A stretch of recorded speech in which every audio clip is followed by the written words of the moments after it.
કાનની રચના. માનવીનો કાન મુખ્ય 3 ભાગનો બનેલો છે: બાહ્ય કર્ણ, મધ્ય કર્ણ અને અંતઃકર્ણ. બાહ્ય કર્ણ કર્ણપલ્લવ અને કર્ણનલિકાનો બનેલો છે.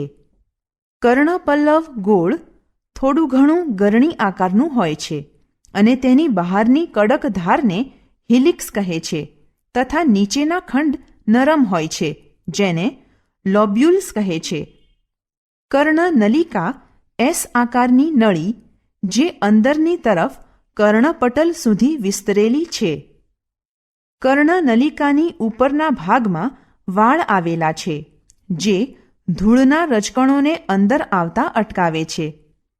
તેના અંદરના ભાગમાં મીણની ગ્રંથિઓ આવેલી છે, જે ભૂખરા રંગના ચરબીયુક્ત પદાર્થનો સ્ત્રાવ કરે છે, જેને કાનનું મીણ કહે છે, જે નલિકાના અસ્તરનું રક્ષણ તથા ઊંજણ કરે છે. કર્ણપટલ પાતળું અંડાકાર કલા છે, જે તંતુમય સંયોજક પેશીનું બનેલું છે. તેની બહારની બાજુએ ચામડી અને અંદરની બાજુએ સ્નાયુમય સ્તર આવેલું છે. કર્ણપટલની અંદરની દિવાલમાં 2 છિદ્રો આવેલા છે. ઉપરના છિદ્રને ગોળ ગવાક્ષ અને નીચે આવેલા છિદ્રને અંડાકાર ગવાક્ષ કહે છે. બંને છિદ્રની ફરતે કલા આવેલી છે. મધ્ય કર્ણમાં નાના, હલનચલન કરી શકે તેવા સાંધાવાળા 3 કર્ણાસ્થિ આવેલા છે. હથોડી આકારના કર્ણાસ્થિને હથોડી કહે છે, જે કર્ણપટલ સાથે જોડાયેલું છે. અંદર આવેલું પટ્ટાકારનું પેંગડું છે. મધ્યમાં આવેલું એરણ આકારનું કર્ણાસ્થિ છે. કર્ણાસ્થિનું કાર્ય અવાજના મોજાનું વહન કર્ણપટલથી મધ્ય કર્ણ સુધી કરવાનું છે અને અવાજના મોજાને 20 ગણા વધુ ધ્વનિ વિસ્તાર કરે છે. અંતઃકર્ણ એ અનિયમિત, નાજુક અને જટિલ અંગ છે, જેને કલાકુહર કહે છે અને તે અસ્થિકુહરમાં વીંટળાયેલું છે. આ બંને વચ્ચેનો અવકાશ બાહ્ય લસિકા પ્રવાહીથી ભરેલા છે. કલાકુહર પણ અંતઃલસિકા પ્રવાહીથી ભરેલું હોય છે. કલાકુહર 3 ભાગનું બનેલું છે: 1 ઉદરિકા, 2 અર્ધવર્તુળી નલિકા અને 3 શંખિકા નલિકા. 1. ઉદરિકા. કોથળી 2 કોટરની બનેલી છે, જેમાં મોટા કોટરને યુર્ટિકલ અને નાના કોટરને સેક્યુલી, જે શંખિકા નલિકામાં ખુલે છે. 2 સંવેદી ડાઘ, જે મેક્યુલા યુર્ટિકલ અને મેક્યુલા સેક્યુલીમાં આવેલા છે, જેનું સ્થાન યુર્ટિકલ અને સેક્યુલી દિવાલ ઉપર છે. મેક્યુલા રોમમય કોષ સમૂહો અને આધારકોષો ધરાવે છે. આધારકોષ ઘણા નાના સ્ફટિકો ધરાવે છે, જેને કર્ણાશ્મો અથવા કાનમાંના પથ્થરો કહે છે, જે કેલ્શિયમ કાર્બોનેટ અને પ્રોટીનના બનેલા છે. 2. અર્ધવર્તુળી નલિકાઓ. અગ્ર, પશ્ચ અને પાર્શ્વ બાજુએ ગોઠવાયેલી 3 અર્ધવર્તુળી નલિકાઓ હોય છે.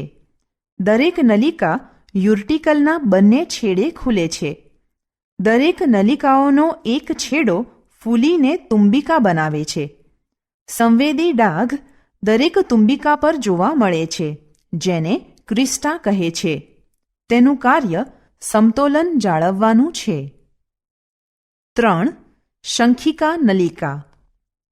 એ સર્પાકાર ગૂંચળામય નલિકા છે, જે શંખના કવચને મળતી આવે છે. અસ્થિકુહરનો ભાગ જે શંખિકા નલિકાને વીંટળાયેલો છે, જેને સંયુક્ત રીતે શંખિકા કહે છે. શંખિકામાં 3 આયામ કોટર આવેલા છે, જે સ્કેલી તરીકે ઓળખાય છે, જે એકબીજાથી પાતળી કલાથી છૂટા પડેલા છે. મધ્યના કોટરને સ્કેલામીડિયા કહે છે, જે કોર્ટિકાય ધરાવે છે. સ્કેલામીડિયાના છતને રિસેનર્સ કલા એટલે કે રિસેનર્સ મેમ્બ્રેન અને તળિયાના ભાગને બેસિલર કલા એટલે કે બેસિલર મેમ્બ્રેન કહે છે. કોર્ટિકાય એ સાંભળવાનું અંગ છે જે રિસેપ્ટર કોષો એટલે કે રોમમય કોષો અને આધાર કોષોનું બનેલું છે.